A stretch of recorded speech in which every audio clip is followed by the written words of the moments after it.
and suicide. So here we have Dr. Anjali Chabaria. I would like to invite her on the stage. She's an yes. Big round of applause. Thank you. She's an expert and she's an author of the book, Death is Not an Answer. With her book, she's making an attempt to help thousands of people who are questioning the motives of their life. Here, handing over the mic to Anjali. Thank you so much. It's so wonderful to meet all you lovely people from all over the world. And what is so exciting is that, you know, whatever she spoke about happening in Japan is actually what is happening all over the world. Whether it is India, we were talking about Gujarati housewife going through this. Here we have the Japanese queen going through it. I think Egypt is the same. So I think we all human beings, you know, are united, and yet we live in our own cocoon. So, okay, today I'm just going to talk to you. We've discussed a few things since morning, and I'm going to talk to you about my journey for the last maybe 18 to 20 months. So I'm a mother of 2 kids. One is 25, one is 21. And when my younger one went off to school, I thought that, you know, all my life, you know, he told me, he's saying, Mom, I've always worked around my house, around the kids, you know, because being a woman, yes, of course, the duty of looking after your kids is yours. If your husband contributes, you're a lucky woman. That's what happens in India, and I think it happens a lot of other parts of the world as well. So when my son, you know, went to the US, he looked at me and he says, Mom, this is your time to go out into the world and make a difference. And I said, yes, I've been sitting in my clinic and whoever comes to me, I try and do my best to help them out. So I thought, how do I do that? And a lot of thought went into it. And I get a call from Penguin Publishers one day, and they says that we want you to write a book. So I said, oh, you know, I get a few calls like this, and you know, writing a book is too much commitment of time, and it's all there, you know, people can just say, oh, what have you written, it's all rubbish and blah blah blah. So, you know, I've been non-committal to that. So then we started thinking about, I said, okay, I'll do it, but what is the topic? And when we started researching, I realized that there was no book in India to educate and understand such a huge topic like suicide. Suicide is so common. Okay, every day we have 16 youngsters who kill themselves in India. The problem is that in the last 3 years, the suicide rates in our country have doubled. And 1/3 of all the suicides happening in the world are happening in our country. So if we have 7.5 lakh of suicides happening every year all over the world, 2.5 lakhs are happening in India. Of course, we have a large population as well. So, you know, even keeping in account of that, and unfortunately, nothing and nobody ever addresses this. People just do not talk about it because of the stigma associated. A lot of you who live in Mumbai would know that if you just, you know, type Grand Paradi is a building over here, and people, it just happened that some, you know, I actually lived in that building it's a coincidence that I lived in the building. But if you just Google Grand Paradi, it is known for the number of suicides that have happened from that building. And if someone had to ask me why, I would say just because the windows don't have grills. You know, the answer would be as simple as that. But what happens is the stigma associated with suicide in our country is so huge that people will not even buy a house where there's a suicide because they think that something evil is around that place.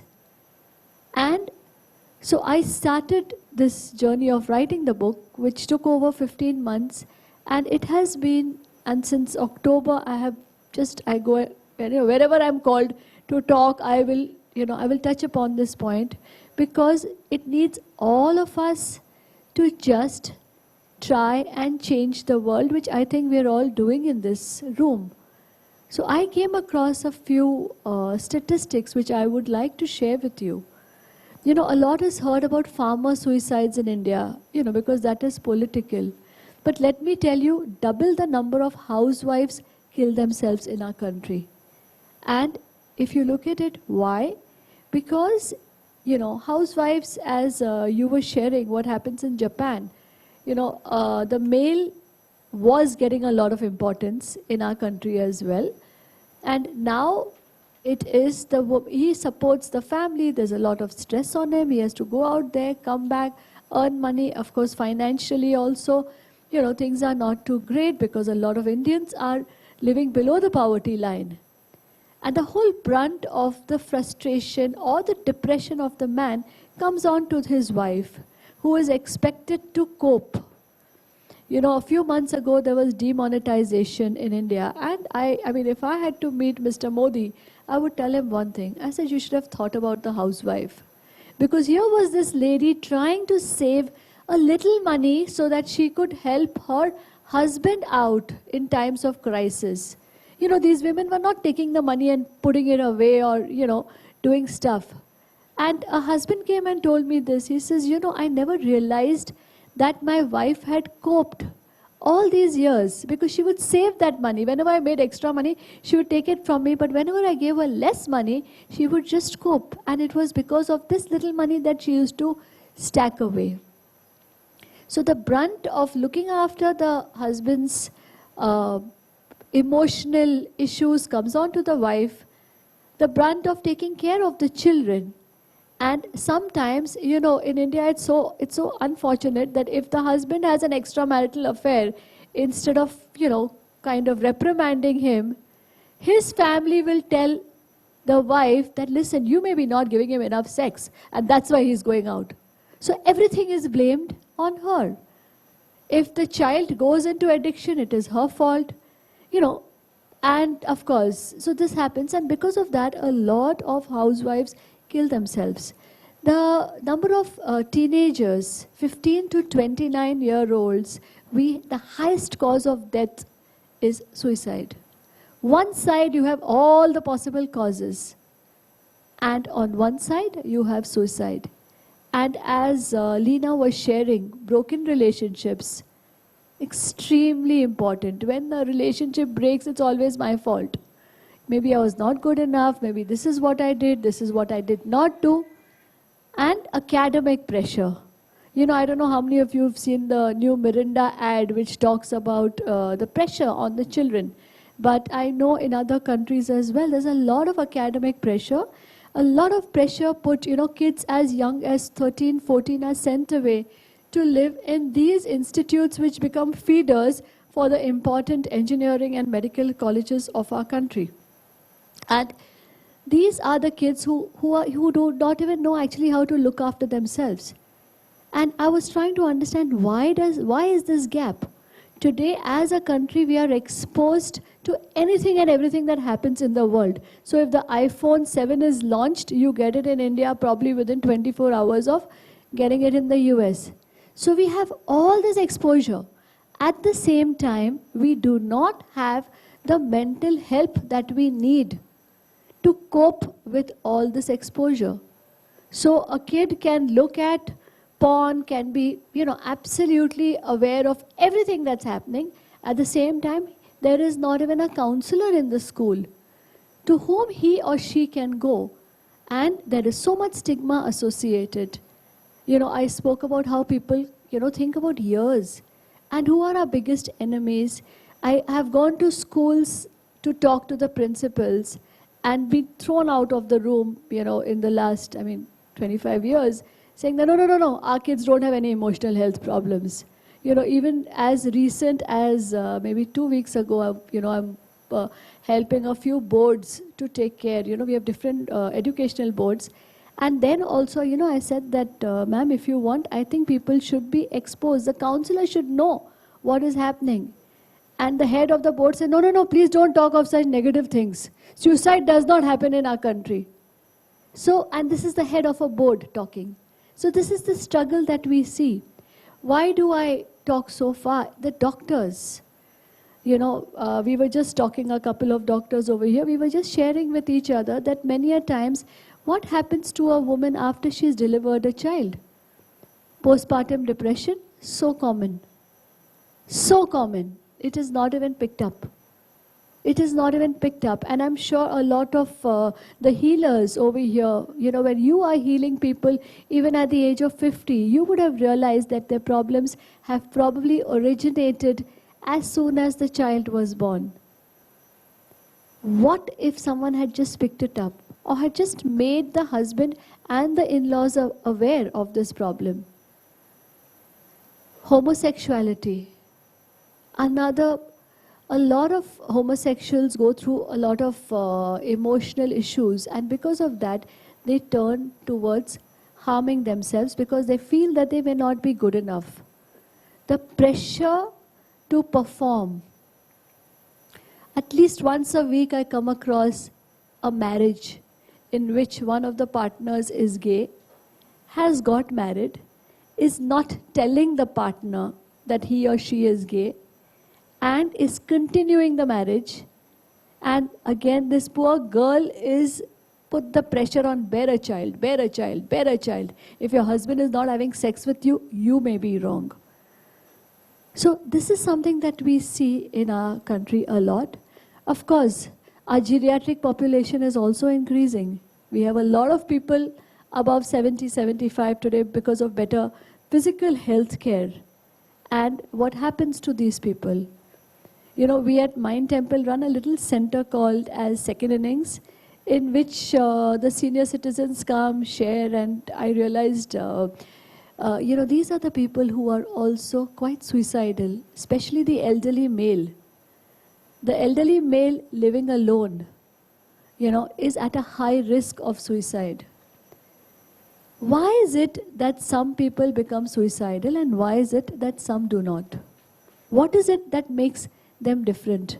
A lot of studies have gone on that. Of course, there is genes, there are hormones and all of that, but there is something which I thought may be interesting to all of you here, especially, all of you in the field of healing. And that is something what we call as a cognitive triad. And that cognitive triad includes a feeling of helplessness, hopelessness, and worthlessness. So that is the triad. Now, when we talk about helplessness, that means, the feeling of helplessness that, I can't do anything here. I have to accept the situation as it is. That feeling can create a lot of anxiety, and that coupled with hopelessness, there is no hope here. I have to live like this. And at the same time, I feel worthless. Now, this triad together can push people into feeling suicidal. And that is when they may take the plunge. Of course, we have the role of the media and the social media. Leena spoke about social media and the kind of pressure it's putting on everybody. When you look at all those happy faces over there and you think their life is beautiful and my life is horrible, And of course, the pressure of looking good, being smart and intelligent, having a good boyfriend, having a good job, all of this together, that creates a lot of pressure. And, when I was researching social media and psychiatry and suicide, what we realized was that on the net, there were more ways to kill themselves than get help for it. So in fact, we've spoken to Google, and Google is doing something about this, picking up cues. And the role of the media is so important. It's like every time there is a suicide, what happens is, I don't know how many of you remember that picture on Times of India of that lady who jumped in Goregaon or Malad with the children's shoes lying over there. There was a tiffin box and children's shoes lying there, and she jumped off the building. A few years ago, the way suicide happens in India has changed over the last 10 years. And I still remember discussing this with some colleagues. Around 10 years ago, there was, every time a model or an actress kills herself and suicide is glorified, we see a lot of people following this. I think there was this Nafisa or someone who had killed, Nafisa Joseph killed herself. Yeah, she was one of the people who hung herself. That was in November. In December, there was someone who was sentenced to death by hanging. And step by step, there were details given as to how the hanging process takes place. At that time, I remember talking to the authorities, talking to the media and saying, please don't do this. Suicide, the way suicide happens in our country is going to change. And actually, that is what has happened. Because, okay, you know, we talk about keeping firearms away. What do? You don't have fans?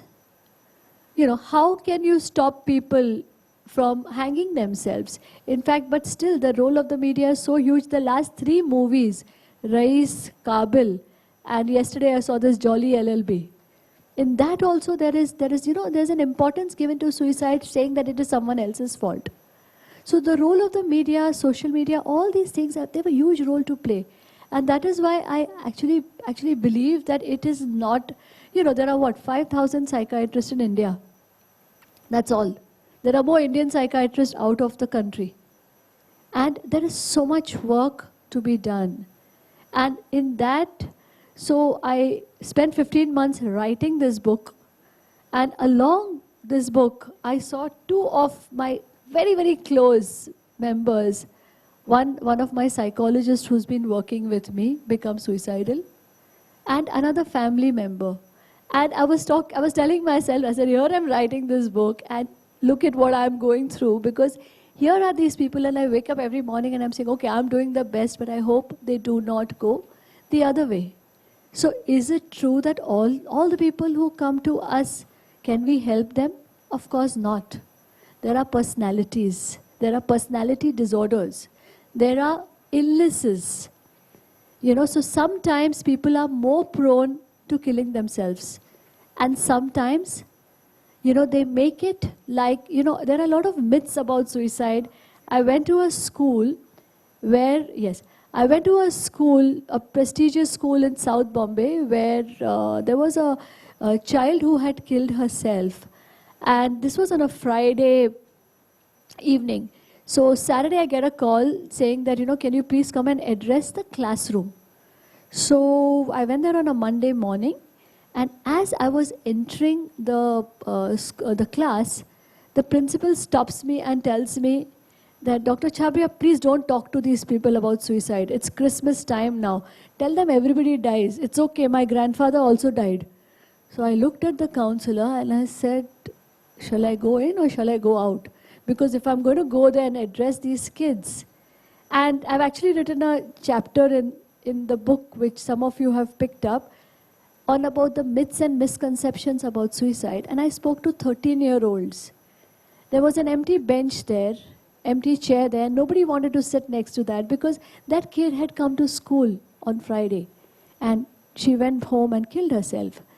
So what we discussed, the journey that we went through, talking about the myths and misconceptions. There are so many myths and misconceptions. Strong people don't think of killing themselves. People who are trying to kill themselves actually only want attention. They don't want to kill themselves. People who talk about suicide don't kill themselves. The truth is, 7 out of 10 people who speak about suicide are the ones who go and do it. But it is a cry for help. And the good part is that anyone can help. And that is what I have spoken about in the last chapter of the book. How anyone can help. What are the few things that we can do? And what are the things that we should not do? And because I think the problem is so huge that it is not only the mental health professionals, but how anybody can help. All those on Facebook, please